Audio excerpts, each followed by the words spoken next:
Bismillahirrahmanirrahim. Assalamualaikum warahmatullahi wabarakatuh.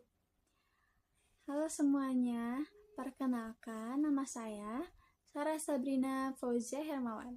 Saya merupakan mahasiswa semester 2 program studi psikologi di Universitas Muhammadiyah Bandung. Saya membuat video ini untuk memenuhi tugas UTS mata kuliah Psikologi Umum yang diampu oleh Dr. Irianti Usman, MA.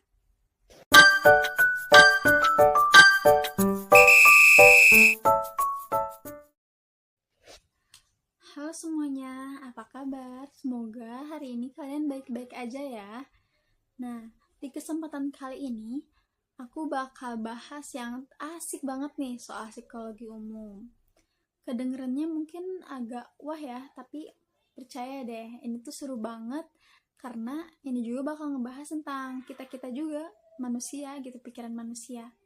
Jadi, buat kalian mungkin yang baru denger atau udah sering denger kata psikologi, di video kali ini aku, kamu, dan kita semua bakal kupas tuntas nih dasarnya. Kita bakal kenalan lebih deket lagi sama mata kuliah psikologi umum itu sebenarnya ngapain aja sih? Terus kenapa kok penting banget gitu ya buat kita pahami? Jadi, tonton videonya sampai akhir ya.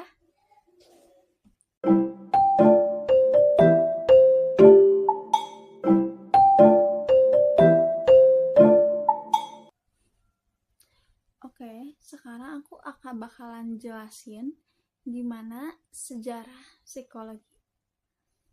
Nah, zaman dulu banget nih, dulu tuh sebelum psikologi jadi ilmu sendiri, orang-orang tuh emang udah mikirin tentang jiwa, pikiran, sama kelakuan manusia itu ya lewat filsafat gitu. Kayak mikirin kenapa sih orang bisa mikir, terus kayak apa gitu, apa bedanya akal sama perasaan. Nah, yang gitu. Nama-nama yang kayak ahli filsuf yang kayak Plato, Aristoteles, itu juga mereka juga ikut menyumbang ide-ide yang nantinya itu bakal jadi dasar buat psikologi. Nah, mulai deh pada abad ke-19 itu kayak lahirnya gitu psikologi sebagai ilmu yang berdiri sendiri. Nah, ada tokoh penting yang penting banget nih, namanya tuh Wilhelm Wundt. Nah, dia ini tuh bikin lab psikologi pertama di Jerman pada tahun 1879. Nah, di lab itu dia nyoba neliti nih pengalaman sadar manusia pakai metode yang terstruktur yang namanya tuh introspeksi. Jadi orang tuh disuruh ngamatin perasaannya sendiri, terus mereka tuh harus melaporkan apa yang mereka rasain. Nah, ini tuh dianggap langkah awal psikologi jadi ilmu yang ilmiah. Selain Wundt, ada juga William James dari Amerika. Nah, dia juga punya pandangan yang beda, namanya fungsionalisme. Kalau Wundt kan fokus ke apa yang dipikirin. Nah, kalau James lebih mikirin buat apa sih pikiran itu. Nah, jadi gimana pikiran bantu kita buat beradaptasi sama lingkungan.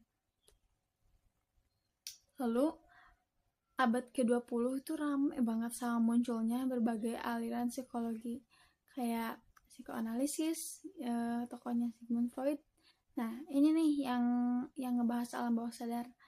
Freud itu percaya banyak kelakuan kita dipengaruhi sama hal-hal yang kita nggak sadarin, kayak keinginan terpendam dari masa kecil gitu. Teori soal mimpi, kepribadian, dari id, ego, superego, sama tahapan perkembangan psikoseksual itu yang terkenal banget. Kedua tuh, ada behaviorisme. Tokohnya B.F. Skinner.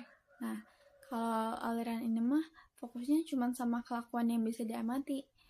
Jadi mereka tuh gak mau pusing sama pikiran atau perasaan yang abstrak. Menurut mereka, semua kelakuan itu hasil belajar dan pengkondisian. Kayak anjing nih yang ngiler kayak anjingnya Pavlov yang ngiler denger bel. Nah, yang ketiga ada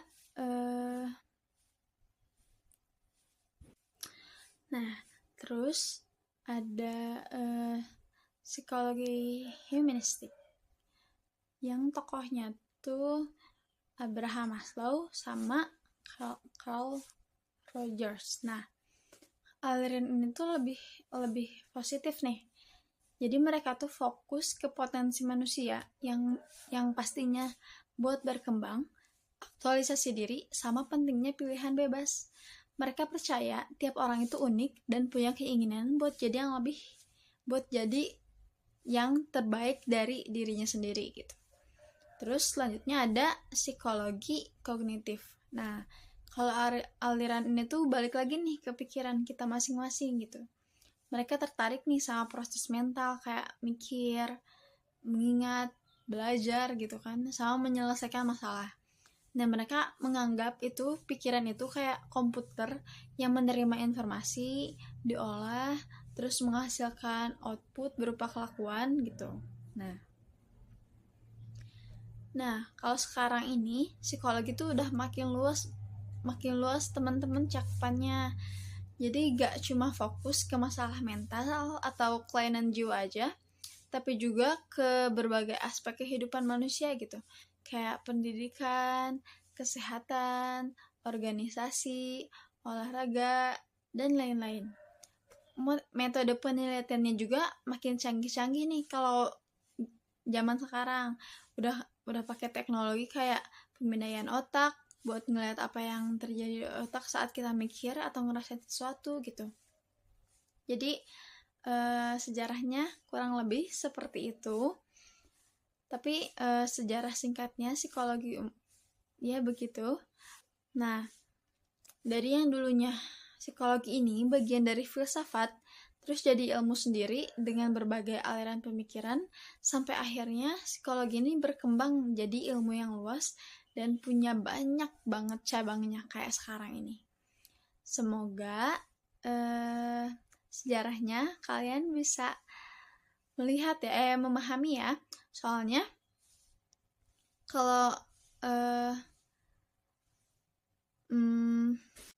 karena kita harus tahu sejarahnya dulu nih sebelum kita memulai pada materi selanjutnya yang akan membahas lebih dalam tentang psikologi umum. Oke, selanjutnya. Nah, ada juga nih arti psikologi menurut para ahli. Yang pertama, itu menurut Aristoteles. Siapa sih yang gak pernah mendengar atau yang gak tahu gitu Aristoteles ini? Beliau ini merupakan filsuf Yunani kuno. Aristoteles ini ngelihat psikologi tuh kayak ngomongin soal jiwa gitu. Tapi jiwa di sini bukan cuma yang hantu-hantuan ya, lebih ke prinsip kehidupan. Jadi segala sesuatu yang hidup itu seperti tumbuhan, hewan, manusia, punya jiwa dengan tingkatan yang berbeda-beda. Nah, bayanginnya gini aja deh. Aristoteles tuh mikir, kenapa sih kucing bisa lari ngejar tikus? Terus kenapa tumbuhan itu bisa tumbuhnya ke arah matahari? Nah, itu semua karena adanya jiwa ini yang kayak menjadi daya penggerak atau esensi dari kehidupan. Jadi, psikologi menurut Aristoteles ilmu yang mempelajari tentang daya hidup, khususnya yang paling kompleks ada di manusia. Yang kedua, ada Wilhelm Wundt. Wundt ini dianggap bapaknya psikologi modern karena dia itu bikin laboratorium pertama, psikologi pertama. Dia fokus banget sama yang namanya kesadaran. Menurut dia, psikologi itu ilmu yang mempelajari pengalaman sadar kita, kayak perasaan, pikiran, dan sensasi. Cara belajarnya gimana sih? Ya kayak bongkar pasang elemen dasar dari kesadaran itu. Coba deh, kamu misalnya nih lagi mendengarkan lagu kan. Nah, menurut Won, pengalaman dengerin musik itu bisa dipecah-pecah jadi bagian-bagian kecil. Kayak misalnya nih, kayak nada, irama, perasaan senang, dan lain-lain gitu. Nah, psikologi ini kayak tukang servis elektronik yang nyoba ngerti gimana sih komponen-komponen kecil ini nyusun jadi pengalaman sadar yang utuh. Metode dia itu yang terkenal ada namanya introspeksi. Kayak kita ngintip gitu ke dalam diri kita sendiri buat nyeritain apa yang lagi kita pikirin atau apa yang lagi kita rasain. Yang ketiga ada Robert S. Woodward. Nah, kalau beliau ini nih psikolog dari Amerika. Woodward ini terkenal sama konsep S, O, dan R. Kalau sebelumnya orang-orang tuh lebih fokus ke rangsangan, ke S, langsung ke tindakan, ke R. Nah, Woodward ini nambahin nih si organisme O di tengah-tengah. Nah, organisme ini ya diri kita sendiri gitu, termasuk ke dalam termasuk pikiran, perasaan, motivasi, dan segala macem yang ada di kepala kita gitu. Jadi psikologi itu ilmu yang mempelajari gimana sih si O ini mempengaruhi hubungan antara rangsangan dan tindakan. Aku kasih contoh ya. Bayangin kamu lagi jalan nih, terus ada anjing galak yang menggonggong. Nah, reaksi kamu bisa jadi beda-beda kan? Ada yang langsung lari, ada yang diem aja gitu kan, ada yang malah nantangin. Nah, si Woodward ini bilang, perbedaan reaksi ini gara-gara ada yang beda mungkin di dalam diri kamu. Mungkin kamu lagi takut sama anjing tuh, atau lagi kesal, atau lagi buru-buru. Jadi psikologi itu kayak nyari tahu gitu, kenapa sih reaksinya bisa beda-beda, padahal kan rangsangannya sama kan.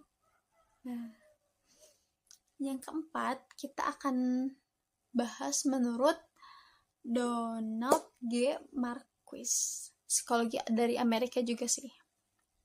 Nah, Marquis ini lebih sederhana nih definisinya.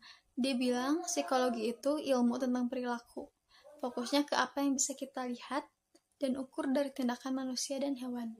Jadi, pikiran dan perasaan yang kayak abstrak itu agak dikesampingkan dulu, lebih ke yang nyata, yang terjadi di depan mata gitu.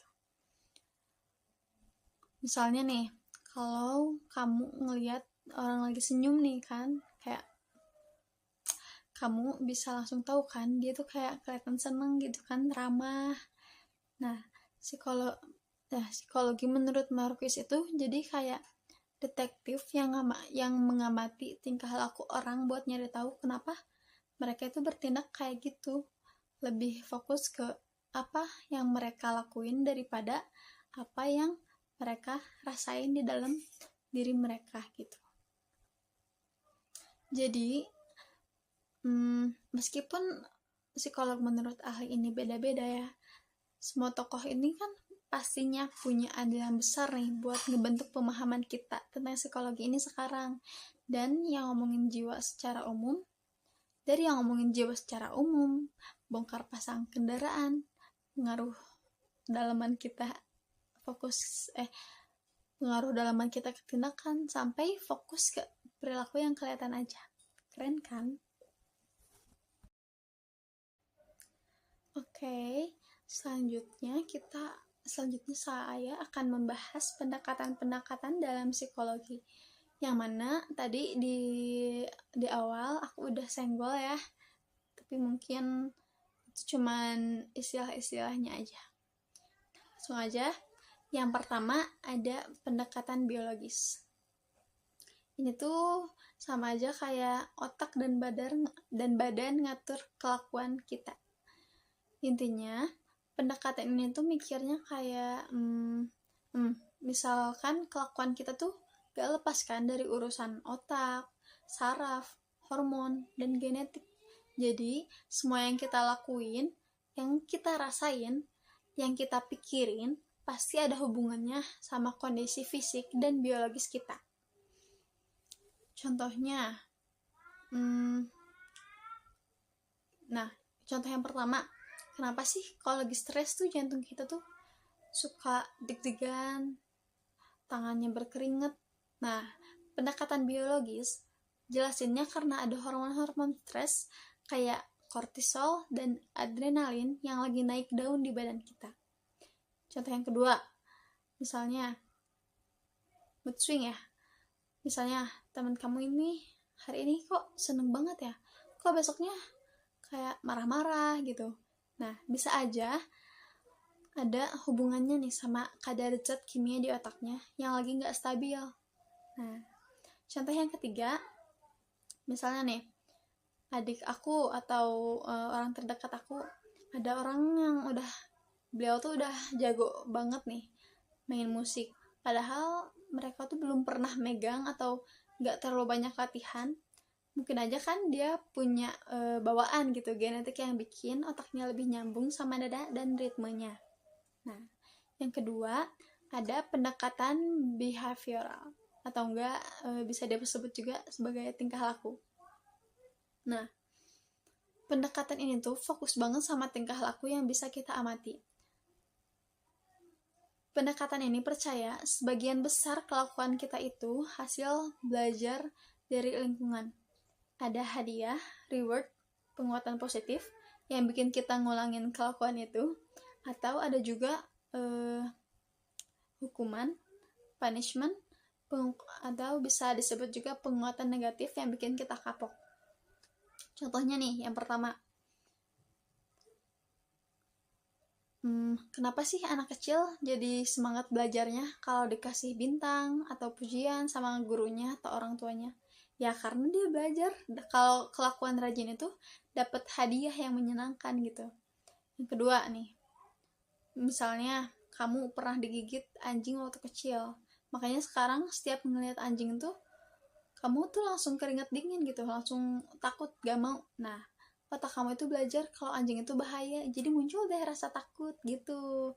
Nah, contoh yang ketiga, ini banyak banget nih kebiasaan merokok tuh. Misalnya orang tuh kan kalau yang suka ngerokok tuh kan jadi ketergantungan rokok ya, karena nikotin di dalamnya tuh kayak bikin nagih gitu. Nah, itu bisa aja penguatan positif secara biologis. Dan lama-lama dia tuh belajar kalau ngerokok itu bisa ngilangin stres, padahal mah enggak ya, malah bikin sakit gitu. Nah, yang ketiga, ada pendekatan kognitif di pikiran. Jadi kita itu kayak komputer gitu kan. Nah, pendekatan ini nganggap otak kita tuh kayak komputer yang lagi mikir gitu, ngolah informasi, ingat-ingat, dan mecahin masalah. Jadi gimana kita menerima, memproses, dan menyimpan informasi itu yang nentuin kelakuan kita. Aku kasih contoh lagi ya. Contoh yang pertama itu, contoh yang pertama, kenapa sih kita suka lupa nama orang yang baru dikenalin sama teman kita? Ya karena informasi itu mungkin nggak masuk gitu ke memori kita dengan baik, atau susah gitu sama kita diambil lagi memorinya, jadi cuman kayak selewat doang gitu, nanti lupa lagi. Nah, yang kedua, misalnya ada orang nih yang lebih gampang ngerti kalau sambil ditulis, tapi ada juga orang yang lebih suka ngedengerin dan gak suka nulis, tapi emang lebih nempel di dianya gitu. Yaitu karena cara otak kita memproses informasi itu ya beda-beda. Nah, contoh yang ketiga, misalnya orang yang terbiasa berpikir positif itu cenderung lebih optimis ya, dan gak gampang nyerah gitu. Nah, ini karena cara mereka memproses kejadian negatif itu jadi gak terlalu berat karena mikirnya yang positif terus gitu. Nah, yang keempat, ada pendekatan psikoanalitik alam bawah sadar. Pendekatan ini yang paling terkenal tuh sama Sigmund Freud. Siapa sih yang gak tahu Sigmund Freud kan? Percaya kalau sebagian besar kelakuan kita itu dipengaruhi sama alam bawah sadar. Alam bawah sadar itu hal-hal yang gak kita sadari tapi ngatur kita dari belakang layar gitu. Nah, ada dorongan-dorongan insting, seksual dan agresif, dan pengalaman masa kecil yang belum selesai, yang bisa ngintip keluar jadi kelakuan kita gitu. Nah, aku kasih contoh lagi ya. Contoh yang pertama, misalnya loh, kita udah, misalnya ada yang mau main nih sama kita, cuman kita tuh nggak mau main karena nggak suka gitu, nggak nyaman. Nah, otak kita tuh bisa jadi kayak, kita tuh bisa jadi tiba-tiba lupa gitu, karena ya kita nggak mau.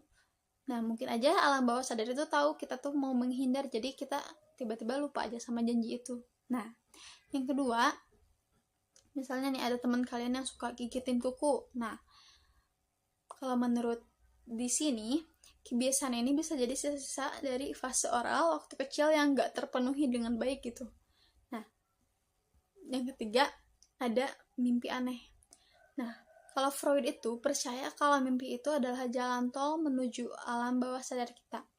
Jadi mimpi aneh ini bisa jadi simbol dari keinginan atau ketakutan kita yang terpendam gitu. Nah, pendekatan yang kelima ada pendekatan subjektif atau humanistik. Setiap orang itu unik dan punya potensi. Nah, pendekatan ini lebih optimis nih, karena percaya kalau setiap orang itu unik, punya kehendak bebas, dan punya potensi buat berkembang jadi lebih baik. Fokusnya sih bukan cuma nyembuhin masalah, tapi juga gimana caranya manusia bisa mengaktualisasikan diri jadi versi terbaik dari dirinya. Nah, aku kasih contoh lagi ya. Contoh yang pertama, orang yang milih kerjaan yang dia suka banget biasanya lebih bahagia dan lebih produktif, lebih niat gitu menjalaninya. Ya ini karena dia lagi berusaha buat mengaktualisasikan minat dan bakatnya. Tapi kan beda nih, kalau yang gak mau pasti kayak gak ikhlas gitu kan. Nah, contoh yang kedua misalnya kan dalam terapi humanistik ini, terapis tuh lebih banyak ngedengerin kan, dan berusaha memahami sudut pandang klien tanpa menghakimi. Tujuannya ini biar klien sendiri yang nemuin solusi dan mengembangkan dirinya. Nah, contoh yang ketiga, menghargai perbedaan. Misalnya nih, pendekatan ini tuh menekankan pentingnya menghargai keunikan setiap individu gitu, karena setiap orang tuh punya cara pandang yang berbeda-beda dan pengalaman yang berbeda-beda. Nah, gitu.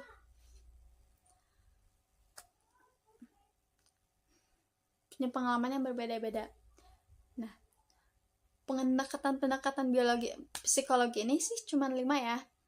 Ingat ya, dalam kehidupan nyata itu seringkali itu kita itu dipengaruhi nih sama kombinasi dari pendekatan ini, gak cuma satu doang. Jadi kalian harus tahu nih, atau misalnya emang harus udah di luar kepala gitu kan. Nah, gitu. Selanjutnya, aku akan membahas metode penelitian dalam psikologi. Metode penelitian dalam psikologi ini ada 6. Yang pertama ada eksperimen, korelasi, survei, studi kasus, observasi, dan etika. Nah, dari yang pertama ya, eksperimen. Nah, ini metode paling ilmiah dan sering dianggap paling keren. Nah, psikolog di sini kayak lagi bikin percobaan beneran. Mereka ngubah satu variabel bebas buat ngelihat dampaknya ke variabel yang lain, sambil ngontrol hal-hal lain biar nggak ikut campur gitu. Tujuannya ini buat nyari hubungan sebab akibat yang jelas. Contohnya itu kayak misalnya psikologi ini pengen tahu nih, bener gak sih musik klasik bikin orang lebih pinter pas ngerjain soal. Psikolog tuh bakal bagi nih 2 kelompok. Nah, kelompok yang pertama dengerin musik klasik sebelum ngerjain soal. Kelompok yang kedua enggak sama sekali. Nah, hasil nilai soalnya dibandingin nih. Kalau kelompok yang dengerin musik nilainya lebih tinggi, secara signifikan bisa dibilang musik klasik mungkin ada hubungannya buat orang bikin pinter. Nah, itu. Nah, yang kedua itu korelasi. Metode ini tidak mencari sebab akibat gitu, tapi lebih ke hubungan atau keterkaitan antara dua hal. Apakah kalau hal naik, hal yang juga ikutan naik, atau malah turun, atau nggak ada hubungannya sama sekali? Nah, aku kasih contohnya. Misalnya nih, pengen tahu nih, ada gak sih hubungan antara jam tidur sama nilai ujian? Nah, psikolog tuh bakal ngumpulin data jam tidur sama nilai ujian banyak mahasiswa. Kalau ternyata mahasiswa yang tidurnya lebih lama, nilainya juga cenderung lebih tinggi, berarti ada korelasi positif. Tapi ini nggak berarti tidur yang bikin nilai tinggi ya.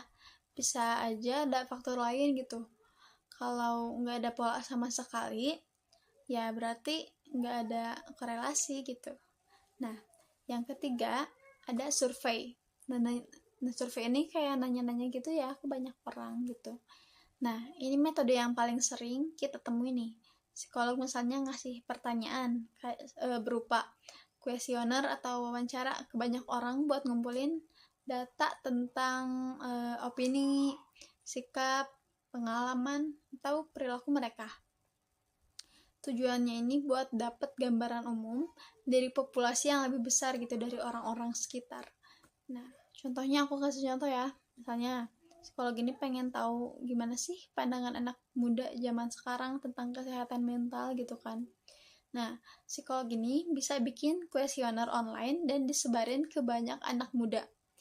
Nanyain soal pengalaman stres, nanyain dukungan sosial, atau misalnya keinginan buat cari bantuan profesional. Nah, gitu. Yang keempat, ada studi kasus.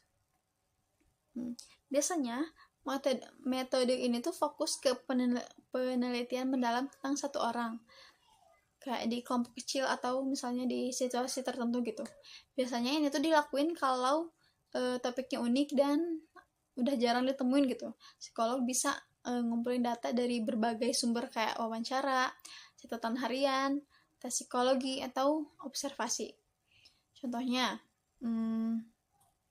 misalnya nih, ada seseorang yang punya kemampuan mengingat wajah orang lain gitu.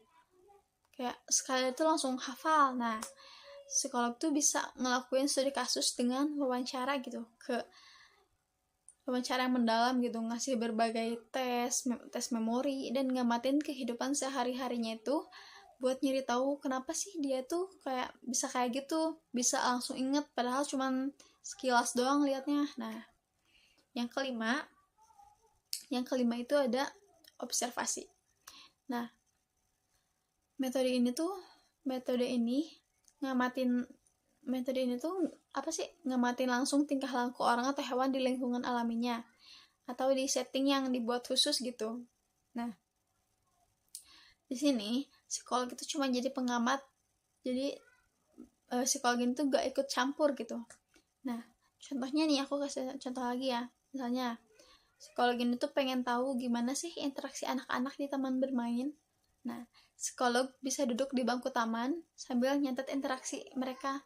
Siapa yang main, siapa yang main bareng, siapa yang berubatan mainan, dan yang lainnya.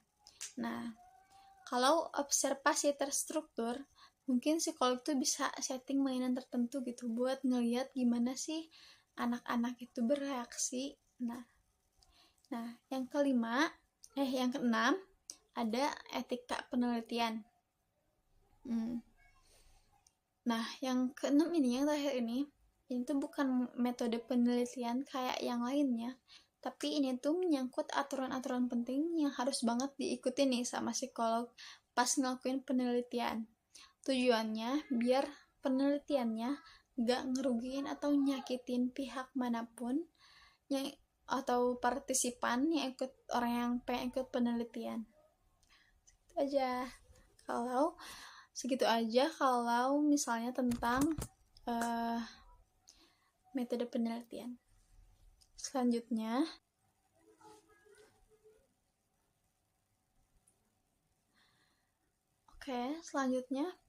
kita akan membahas tentang mazhab-mazhab dalam psikologi.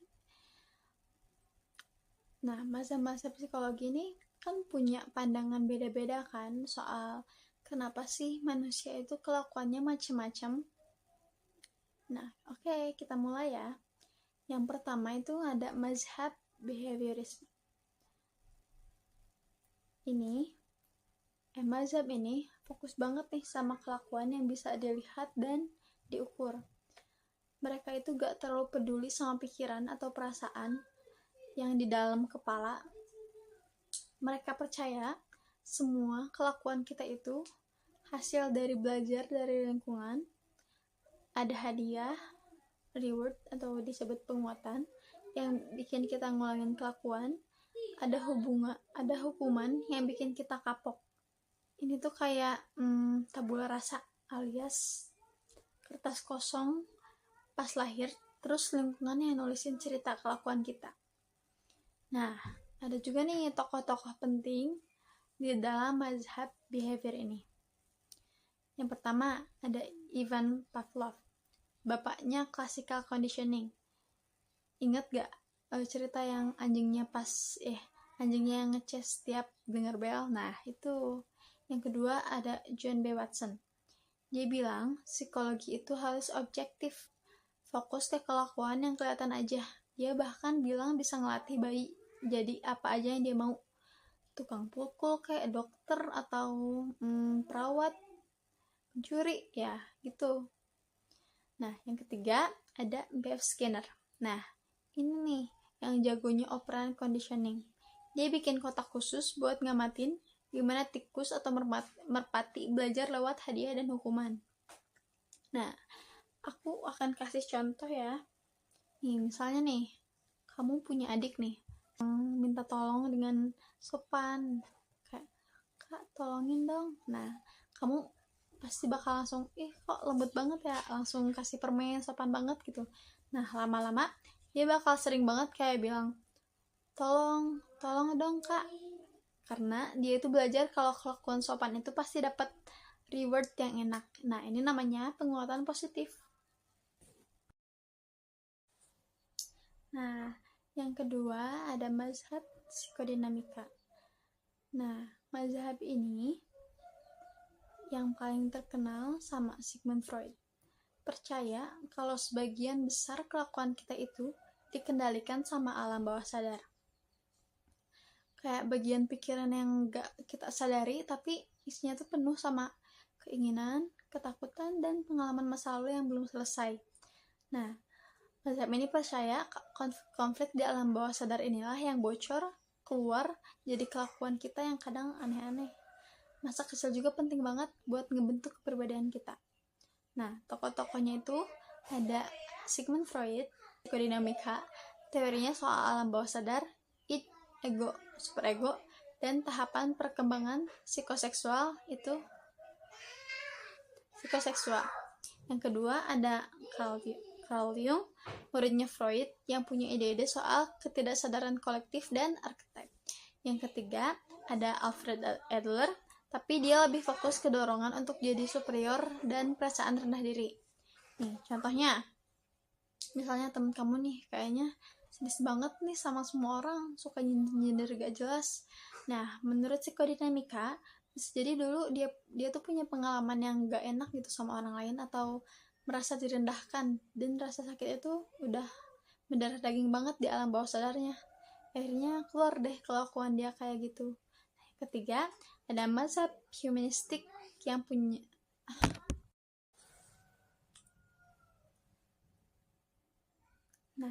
yang ketiga ada mazhab humanistik dan eksistensial. Kita ini spesial dan punya tujuan hidup. Nah, ini tuh lebih optimis nih soal manusia. Mereka percaya kalau setiap orang itu unik, punya kehendak bebas, dan punya potensi buat berkembang. Nah, berkembang jadi lebih baik gitu. Mereka nggak cuma fokus sama masalah psikologis, tapi juga gimana sih caranya manusia bisa mengaktualisasikan diri jadi versi terbaiknya dan nemuin makna dalam hidup. Nah, tokoh-tokoh mazhab ini ada yang pertama ada Carl Rogers, bapaknya client-centered therapy. Dia percaya nih kalau orang bisa sembuh sendiri asalkan lingkungannya yang suportif dan penuh empati. Tokoh yang kedua, ada Abraham Maslow. Nah, Abraham Maslow ini terkenal sama piramida kebutuhannya. Dia bilang manusia itu punya hierarki kebutuhan dan kita baru bisa fokus ke aktualisasi diri kalau kebutuhan dasar kita udah terpenuhi. Nah, yang ketiga ada Viktor Frankl. Selamat dari camp konsentrasi Nazi, dia itu ngembangin logoterapi, yaitu terapi yang fokus nyari makna hidup di tengah penderitaannya. Itu contohnya, misalnya nih, kamu punya cita-cita nih jadi musisi terkenal, meskipun orang tua kamu itu maunya kamu jadi dokter gitu. Nah, menurut humanistik ini, dorongan kamu buat ngejar mimpi itu adalah bagian dari proses aktualisasi diri. Nah, jadi mimpi kamu itu usaha buat jadi diri kamu yang sebenarnya gitu. Nah, yang keempat ada mazhab kognitif, yang otak kita itu kayak komputer canggih. Nah, ini tuh fokus ke proses berpikir kita gitu.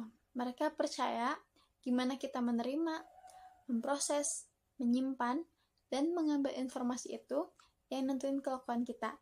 Jadi masalah psikologis itu seringkali muncul karena cara berpikir kita yang nggak error gitu atau nggak rasional. Nah, tokoh-tokohnya itu, tokoh-tokoh pentingnya dalam mazhab ini ada, yang pertama ada Jean Piaget. Beliau itu terkenal sama teorinya tentang perkembangan kognitif anak-anak. Yang kedua ada Albert Bandura. Dengan teori social learning-nya, dia nunjukin nih kalau kita tuh belajar gak cuma dari pengalaman langsung, tapi juga bisa dari ngamatin orang lain. Yang ketiga ada Aaron Beck, bapaknya kognitif behavioral therapy. Nah, terapi ini yang fokus ngubah pikiran-pikiran negatif jadi lebih realistis gitu. Yang contohnya nih, misalnya teman kamu nih setiap dia dapat nilai jelek di ujian, dia langsung mikir kayak aku emang bodoh ya, aku emang gak ada gunanya nih aku belajar, toh nilai aku masih kecil. Nah, menurut kognitif, pikiran negatif kayak gini nih yang bikin dia jadi gak semangat belajar lagi dan akhirnya beneran dapat nilai yang jelek terus gitu. Terapi kognitif ini bakal bantu dia buat ngubah pikiran yang awalnya dari aku emang bodoh, aku emang gak bisa, jadi kayak oke, kali ini gagal tapi aku bisa nih coba lagi dengan cara yang beda. Nah gitu. Nah, mazhab yang kelima ada mazhab biologis. Nah, ini tuh kayak balik lagi ke badan dan otak kita gitu. Mereka percaya kelakuan, pikiran, perasaan kita itu punya akar biologis gitu. Jadi faktor genetik, hormon, neurotransmitter atau zat kimia di otak, dan struktur otak itu punya peran penting dalam membentuk siapa diri kita itu. Kalau buat tokohnya sih, meskipun gak ada satu tokoh sentral kayak Freud di psikodinamika, banyak banget nih ilmuwan di bidang neuroscience, genetika perilaku, dan psikofarmakologi yang berkontribusi di mazhab ini. Nah, aku bakal kasih contoh lagi nih. Contohnya, misalnya nih, ada orang yang gampang banget cemas atau depresi.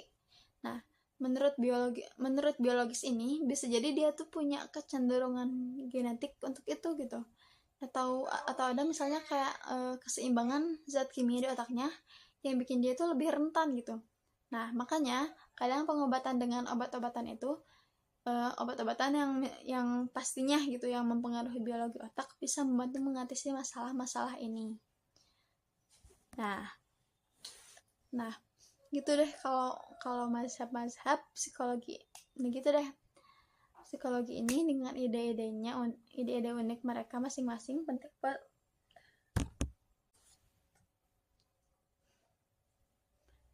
Nah gitu deh psikologi ini dengan ide-ide unik mereka masing-masing ya, penting buat diingat ya guys. Gak ada satu mazhab yang paling benar ya. Justru pemahaman yang utuh tentang psikologi biasanya tuh melibatkan pandangan dari berbagai mazhab ini gitu. Jadi gak cuma satu yang paling bener gitu, enggak, ini semua kayak sama aja gitu, tergantung masalah atau perilaku lagi yang harus diulik gitu kan. Selanjutnya adalah kesimpulan.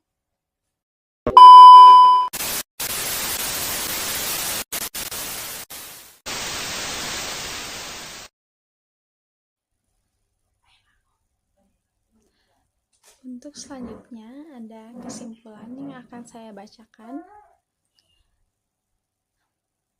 Psikologi adalah ilmu yang mempelajari tentang perilaku dan proses mental manusia dalam berbagai aspek kehidupan.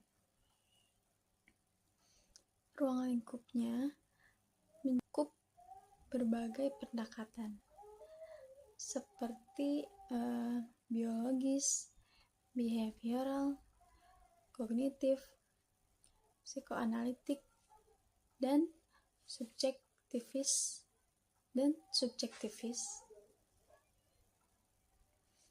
yang masing-masingnya memberikan perspektif yang berbeda dalam memahami manusia.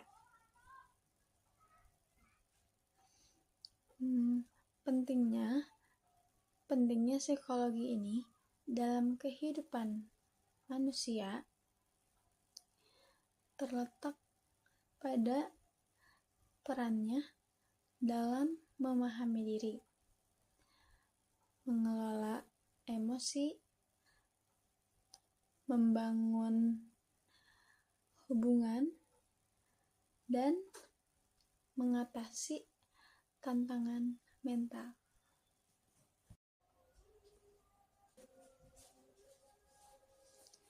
Secara keseluruhan, mazhab dalam psikologi memberikan sudut pandang yang beragam dalam memahami perilaku dan proses mental manusia. Mazhab behavioristik menekankan pada pentingnya perilaku yang dapat diamati dan peran lingkungan dalam membentuk respons individu.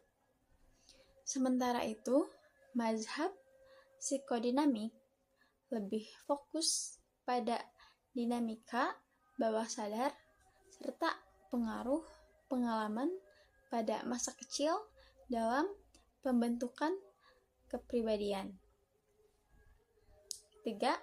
Pendekatan humanistik eksistensial menekankan potensi manusia, pencarian makna hidup, dan kebebasan untuk menentukan arah hidupnya sendiri. Yang keempat, ada mazhab kognitif yang memandang manusia sebagai pemproses informasi yang aktif dengan perhatian pada proses berpikir, mengingat, dan mengambil keputusan.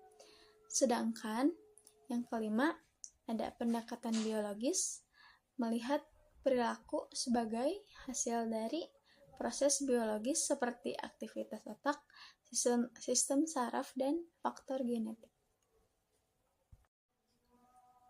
Akhirnya, saya sudah menyelesaikan tugas UTS saya dengan membahas yang tadi saya jelaskan.